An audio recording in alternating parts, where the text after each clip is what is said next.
দীর্ঘদিনের অপেক্ষা, অসংখ্য আক্ষেপ আর বারবার ব্যর্থতার গল্প পেছনে ফেলে এবার নতুন ইতিহাস লিখেছে বাংলাদেশ।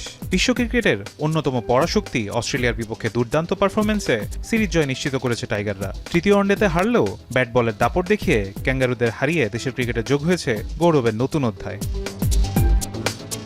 তৃতীয় ওয়ানডেতে প্রথমে ব্যাট করে শুরুতেই 3 উইকেট হারিয়ে চাপে পড়ে বাংলাদেশ।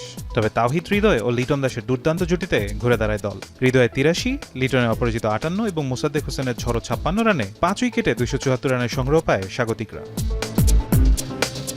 জবাবে ব্যাট করতে নেমে অস্ট্রেলিয়াকে জয়ের পথ দেখান কুপার কনলি। দুর্দান্ত এক ইনিংসে 134 বলে 149 রান করেন তিনি। 45 ওভার শেষে অজিতের দরকার ছিল মাত্র 9 রান, হাতে ছিল 5টি উইকেট।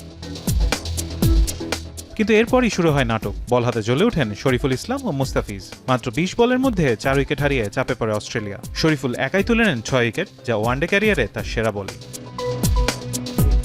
তবে ম্যাচে টার্নিং পয়েন্ট হয়ে আসে একটি ক্যাচ মিস। অ্যাডাম জাম্পাকে আউটের সহজ সুযোগ হাতছাড়া করেন তানজিদ তামিম। জীবন পাওয়া জাম্পাই শেষ পর্যন্ত বাংলাদেশের স্বপ্ন ভেঙে দেন। শেষ ওভারে অস্ট্রেলিয়ার প্রয়োজন ছিল 3 রান। তৃতীয় বলেই বাউন্ডারি হাঁকিয়ে দলকে 1 উইকেটের রোমাঞ্চকর জয় এনে দেন জাম্পা।